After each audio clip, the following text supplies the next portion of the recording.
Hello guys, today I wanted to talk about recent issue I've been experiencing with the DD15 motor. So if you get a DD15 motor that all of a sudden the pressure drops to zero while you're going down the road, or it's just sitting in the yard and your mechanics can't figure out what is the issue, and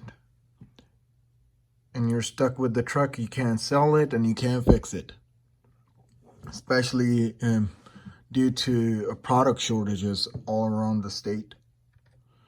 So what are the symptoms? While the truck, the oil pressure is cold, the oil pressure is good. Oil pressure drops as the temperature increases, or it will drop all of a sudden. You get an engine check light, then a red stop light, the engine start running very low RPM, then the engine shuts off. That was the symptom I was experiencing.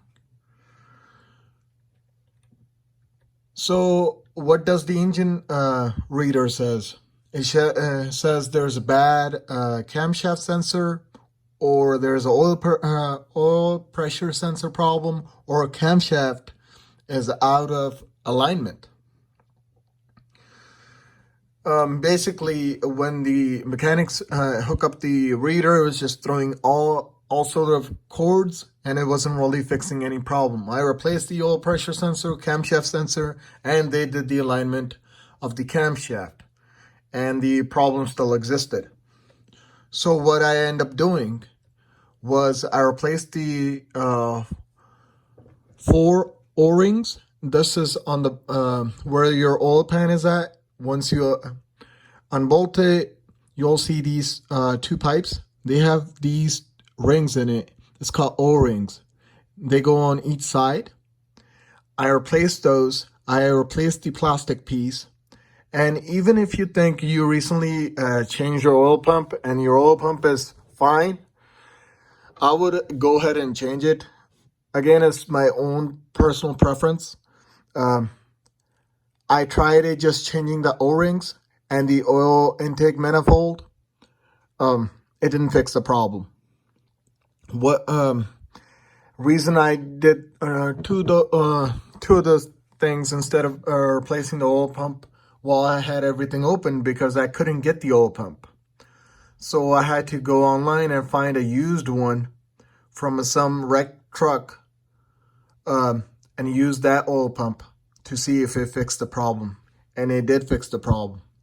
So even if you had the truck running and it's running good, and all of a sudden the oil pressure drops to zero and the truck shuts off on you, you might want to just change the whole thing. Again, it's your own personal preference. You can do whatever you like, but this is what I have experienced, and I wanted to let the YouTube world know that this might be the reason why your truck is doing that, and hopefully it saves you a lot of money and headache. This truck I had in my fleet, it's been sitting in the yard for 9 months. I couldn't get a oil pump. I couldn't get anything. So I had to get creative and look at my oil pump number and see what was the aftermarket number for my oil pump, and looked at other oil pumps that use the same aftermarket number as my oil pump, and basically end up buying one of the used oil pump that called for the same exact aftermarket number oil pump as mine. That's how I ended up fixing my problem. Hopefully, guys, I hope this helps you guys. If you like my material, please like, share, subscribe, and you guys have a good day. Bye-bye.